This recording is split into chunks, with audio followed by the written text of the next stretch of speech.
Thank you again for what you have done to create what I call home and what I call one of the best associations of the Marine Corps throughout all the units I could have served with throughout my career of 24 years. This is the one I chose to call home, and it's because of the people again that I do that. And I'm extremely proud to share this night with you. I'm extremely proud to share all of these connections and everything that's so wonderful about you people and this amazing connection of people and Marines who really know the true meanings of words like service and sacrifice, and to be able to share that not just amongst each other, but with the public that really don't have the perspective that we enjoy through the hardships and the goodness that we share.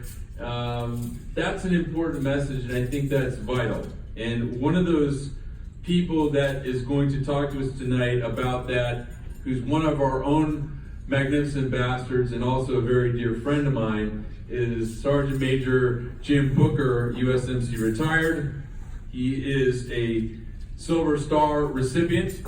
He was with 2-4 in 2003 and 2005 under the command of then Lieutenant Colonel Kennedy, now retired General Kennedy, who many of you here know and who's spoken to us as well. But he's also served with other notable Marines and magnificent bastards like Jim Mattis, Joe Dunford, Rob Weiler, who's now the 5th Marines commanding officer.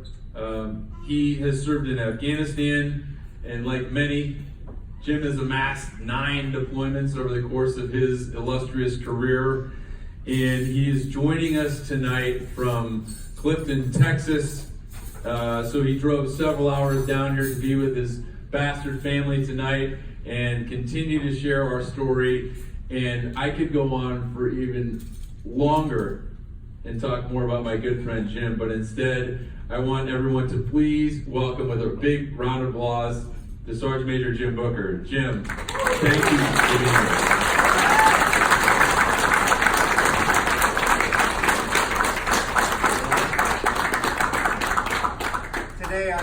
Ladies, you look great. I tell you what, better than these guys that you're with. I tell you that. I met a bunch. I walked around today. I don't write speeches, but I did 32 and a half years in the Marine Corps, and 6 months after I got out, I did 18 months in Afghanistan with Dunford, and then General. Whatever his name is, the army guy after that. And 6 months after that, I had a stroke. And I was all gimped up, couldn't walk and talk. So this is the first time in 4 years that I never was going to speak in front of a public, but this is the first time. So,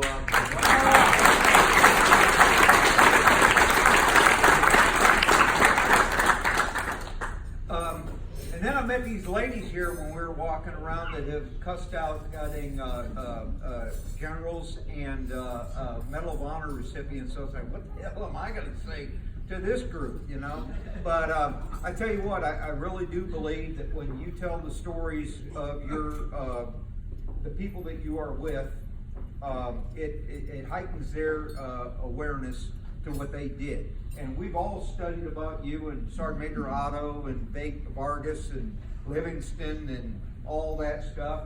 I've studied your books, and I respect all of you. But I want to tell you one quick story about when I came back from Afghanistan. Well, I tell you what, I was a sergeant major in Ramadi of 04. We had 35 killed and 255 Purple Hearts, and that's most of you guys had in a half a day, you know. But that's what we had, and we were the most,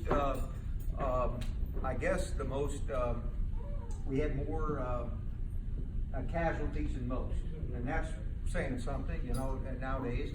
But you guys had a heck of a lot more back then.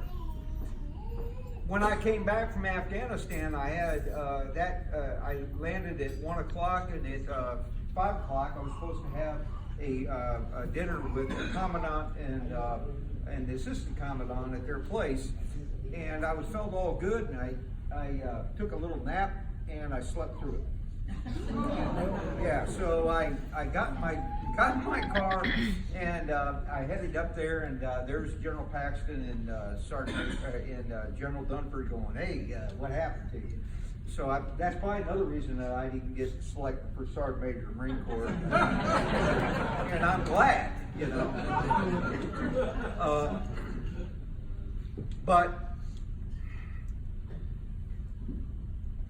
when I was in 2nd Battalion, 4th Marines, like I said, we had 35 killed, 255 Purple Hearts,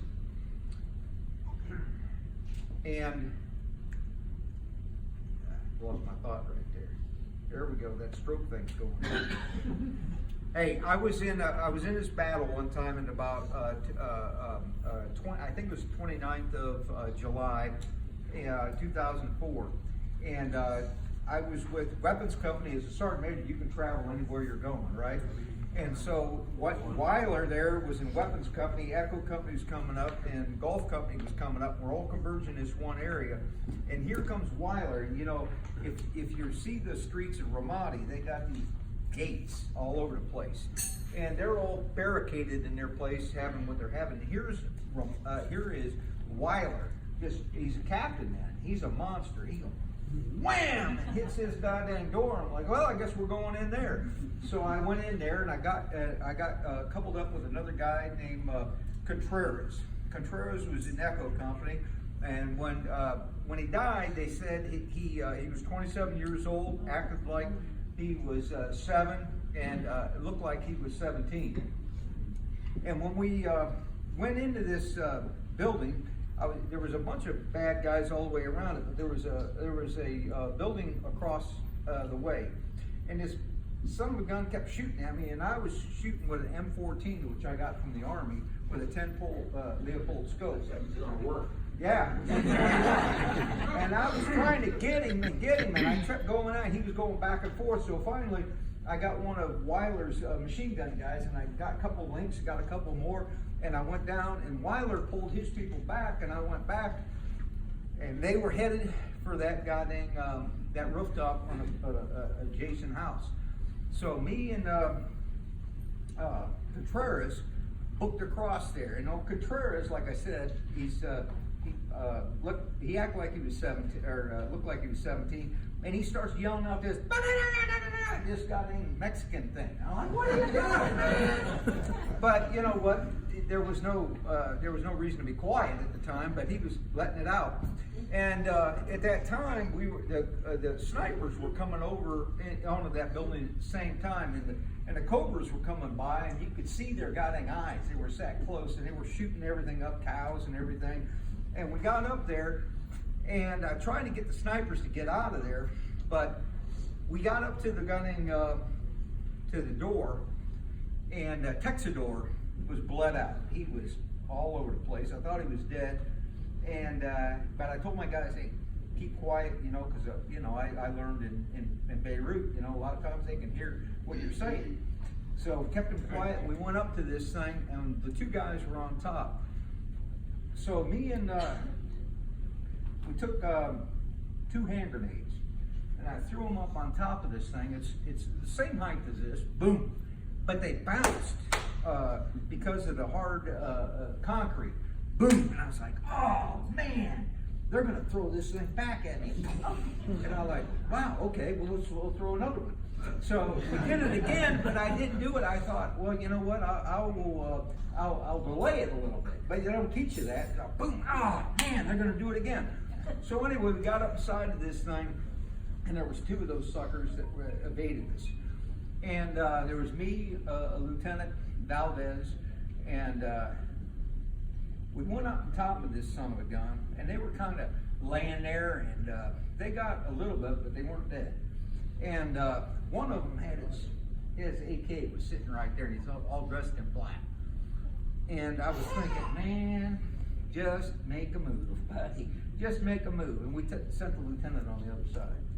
And then we did what we had to do, and I was thinking, well, you know, we probably should call a corpsman, but Texador's involved with the corpsman right now, so heck with him.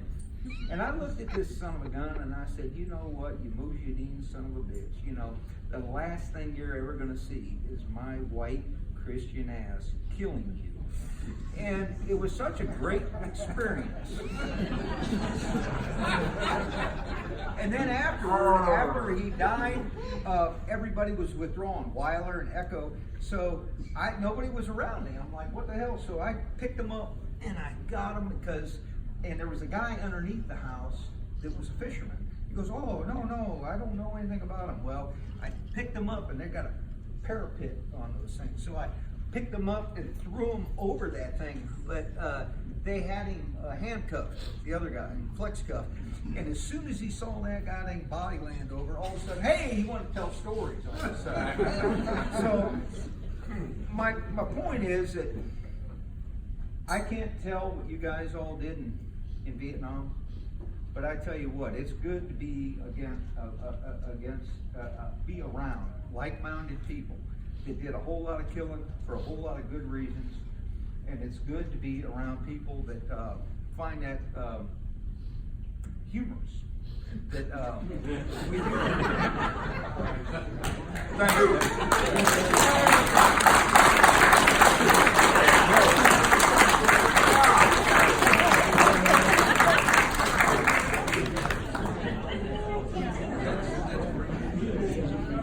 And that's why we count on it, man. Telling it like it is.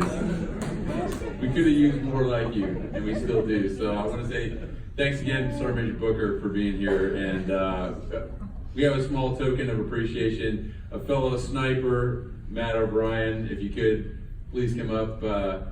Jim, this is a small token that I'd like to have Matt present to you.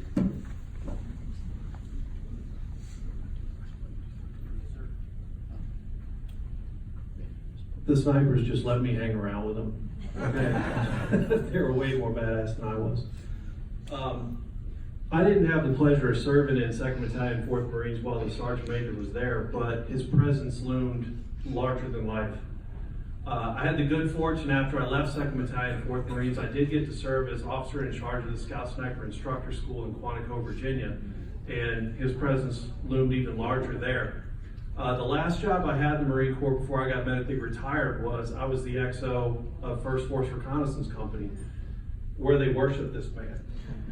So we wanted to try and do something for him that maybe somebody hasn't already done for him at this point. So another name that looms large in the Scout Sniper business, and some of you from Vietnam that you may know the name, is a gunnery sergeant by the name of Carlos Hathcock.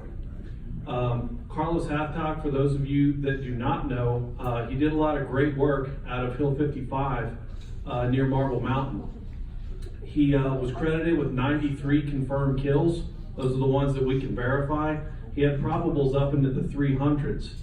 Okay, so this guy was doing God's work. And before we lost him in 1999 to multiple sclerosis that he developed as a result of injuries that he sustained in Vietnam, on his deathbed, as his son told me, he autographed a few pictures.